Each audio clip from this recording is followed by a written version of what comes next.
Hello, everybody. Today I'm going to have a look at what's called the demographic transition model. And this is an approach to population. Remember, demography means the study of population. This is an approach to population which tries to describe how populations change over time and looks at population change as a series of stages. Now, you'll see from the diagram on the slide that there are 5 different stages of population development. Now, in Western Europe and North America, societies have already gone through all of these stages, and we can actually locate the historical periods in which each of the stages took place. So if you look at the timeline at the bottom of the large graph or chart, we'll see that it begins at the year 1700 and it ends at the year 2020. And it divides out those 320 years into the 5 time periods. Now, in other parts of the world, the population has not completely gone through all of these stages yet, and different countries are in different stages of the demographic transition process. So it mentions 5 communities at the bottom of the slide, starting with the Amazon Basin tribes, the native peoples of the Amazon Basin who still live in the Amazon region of Brazil today, go through Ethiopia, India, the UK, and Russia. So each of those countries or regions are today in different stages of demographic transition. So in other words, the demographic transition model, in the case of some countries, traces their movement through the different stages of population change from stage 1 to stage 5, whereas today there are some countries in the world, many countries in the world, which have not yet completed or moved through all 5 stages. And some communities, such as the Amazon Basin tribes, are still in stage 1. So what happens in each stage then? Well, in the first stage, in stage 1, there is a stable, usually relatively low population. The overall population figure is represented in the dark line on the chart. So in stage 1, you will see that the line is below 10. But you'll also notice that the birth rates and death rates, represented by the red line for the death rate and the green line for the birth rate, those 2 lines are very, very high at the top of the chart. And what this represents is the high level of births and a high level of deaths. In other words, a high birth rate and a high death rate. So a large number of infants are born per 1,000 people, and a large number of people die each year per 1,000 people. Now, the second stage of the demographic transition model is a stage in which the birth rate remains high, but the death rate falls rapidly. So there is now a gap between the birth rate and the death rate. There are far more births than deaths each year. And that gap is described by the term natural increase in the population.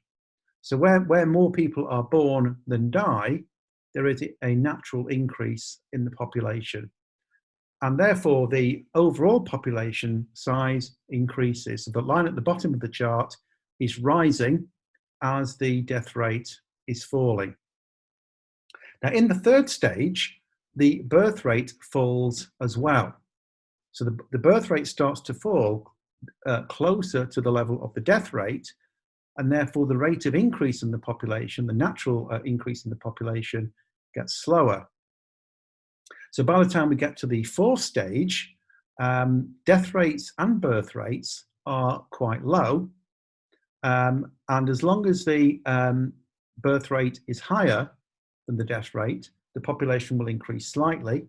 If the death rate is slightly higher than the birth rate, the population will decrease slightly. So when we get to the far right-hand side of the diagram, into the present day, we see a death rate which is higher than the birth rate, Both rates are still quite low, but because the death rate is higher, the population total falls. So these are the 5 stages then of the demographic transition model.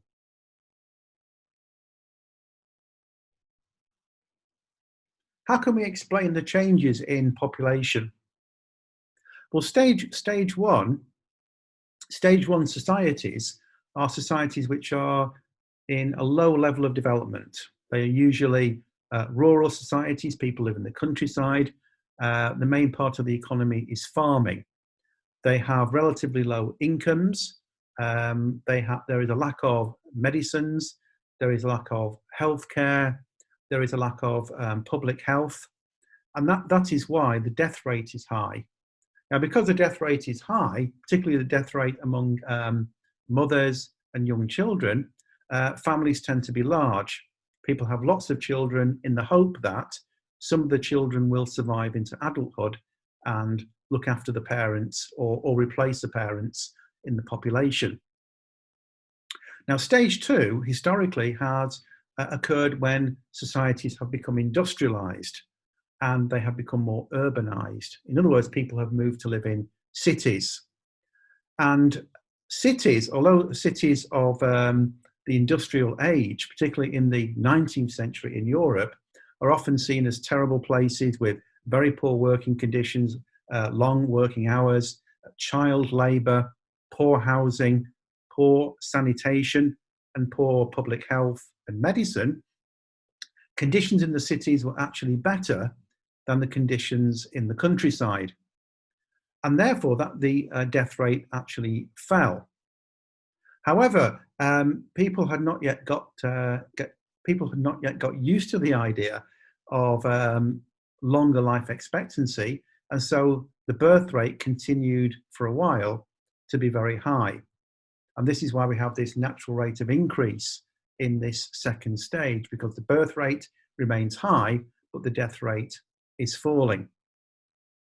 Now, in stage 3, which starts around about the year 1870 in Western Europe and North America, people start to realize that life expectancy is increasing because fewer children are dying in infancy, but also society is changing. And one of the changes in society is that society decides that children should go to school, children should go to school into their teens, and so suddenly children become more expensive.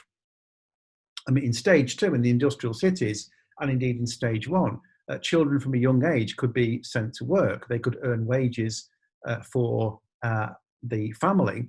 But by 1870 or after 1870, children have to go to school. And so children suddenly become an expense.